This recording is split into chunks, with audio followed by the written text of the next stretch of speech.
আজকের এই ভিডিওতে আমরা জানব মানব ইতিহাসের এমন 4টি নৃশংস শাস্তি যেগুলো শুনলে গা শিউরে উঠবে। সত্যতা যত এগিয়েছে মানুষ ততই মানবিক হয়েছে। এ কথাটি কি সত্য? আজ থেকে কয়েকশো বছর আগে একটি অপরাধের শাস্তি হিসাবে মানুষকে পশুর মতন হত্যা করা হতো। জীবিত অবস্থায় শরীর ছেড়ে নেওয়া হতো। মৃত্যুর আগেও তাকে ভয় যন্ত্রণায় ডুবিয়ে রাখা হতো। আজকের এই ভিডিওতে আমরা জানব মানব ইতিহাসের এমন 4টি নৃশংস শাস্তি যেগুলো শুনলে গা শিউরে উঠবে। ভিডিওটি শেষ পর্যন্ত দেখো, কারণ এগুলো শুধু গল্প নয়, এগুলো আমাদের অতীতের ভয়ঙ্কর বাস্তবতা। শাস্তি মানব ইতিহাসের অন্যতম প্রাচীন সামাজিক প্রথা।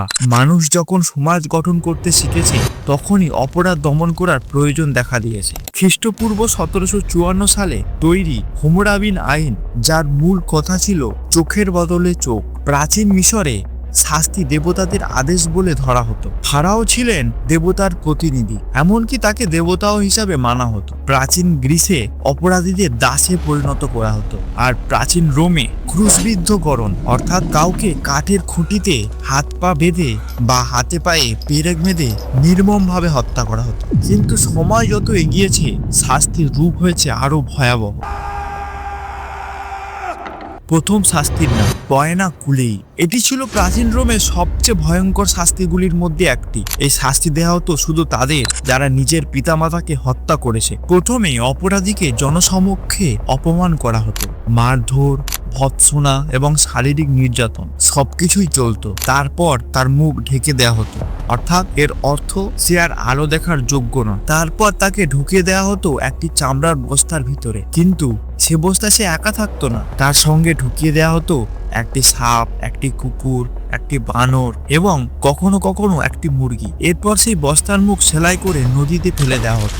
নদীতে ফেলার পর বস্তাগুলির মধ্যে থাকা প্রাণীগুলির আক্রমণ এবং প্রাণীর মধ্যে শ্বাসরোধ, শেষ পর্যন্ত মৃত্যু নিশ্চিত ছিল। রোমানদের বিশ্বাস ছিল এই শাস্তির মাধ্যমে অপরাধীর শরীর ও আত্মা শুদ্ধ হবে। এই শাস্তি ছিল একটি নাটকীয় প্রদর্শনী, যার উদ্দেশ্য ছিল সমাজকে ভয় দেখানো। এবার চলি মধ্যযুগীয় ইউরোপে। এখানে প্রচলিত ছিল দ্য র‍্যাগ নামে এক ভয়ঙ্কর নির্যাতন যন্ত্র।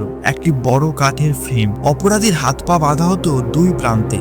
তারপর ধীরে ধীরে রোলার টানা হতো। শরীর টানতে টানতে হাড় ভেঙে যেত, জয়েন্ট খুলে যেত, মাংসপেশি ছিঁড়ে যেত। এই যন্ত্রণার উদ্দেশ্য ছিল দোষ স্বীকার করানো। অনেক মানুষ অপরাধ না করেও এই যন্ত্রণা সহ্য করতে না পেরে স্বীকার করে নিত।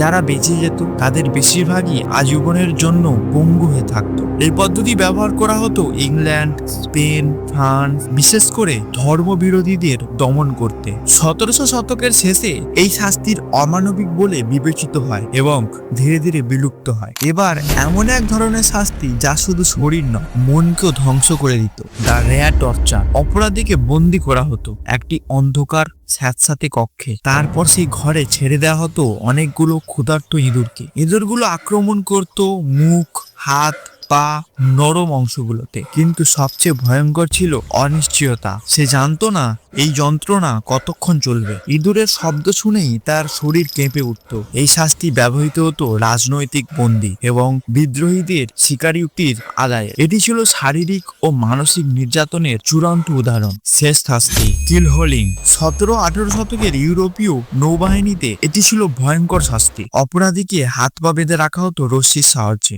জাহাজের তলার নিচ দিয়ে টানা হতো। জাহাজের তলায় ছিল ধারালো সামুদ্রিক খোলসের ভর্তি, যার ফলে ত্বক ছিঁড়ে যেত, রক্তক্ষরণ শুরু হতো। অনেক সময় দীর্ঘক্ষণ পানির নিচে থাকায় শ্বাসরুদ্ধ হয়ে মৃত্যু হতো। এ শাস্তি দেওয়া হতো সবার সামনে, যেন অন্য নাবিকেরা বিদ্রোহ করার সাহস না পায়। ডাচ নৌবাহিনী থেকে শুরু হয়, পরে ব্রিটিশদের মধ্যেও এটি চালু হয়। 18 শতকের শেষে এটিকে অমানবিক ঘোষণা করে বন্ধ করে দেওয়া হয়। এই শাস্তিগুলো আমাদের শেখায় ক্ষমতা যখন মানবাধিকারের ঊর্ধ্বে উঠে যায় তখন ন্যায় বিচার ভয়ঙ্কর রূপ নেয়। আজ আমরা মানবাধিকার নিয়ে কথা বলি, কিন্তু সেই অধিকার এসেছে এই ভয়ঙ্কর ইতিহাস পেরিয়ে। ইতিহাস শুধু গৌরবের নয়, লজ্জার অধ্যায়ও মনে রাখার নাম। কারণ অতীত ভুলে গেলে ভবিষ্যৎ আবার সেই ভুল করতে পারে। ভিডিও ভালো লাগলে লাইক ও সাবস্ক্রাইব করতে ভুলবেন না, আর কমেন্ট করে বলো সবচেয়ে ভয়ঙ্কর শাস্তি কোনটা মনে হয়েছে।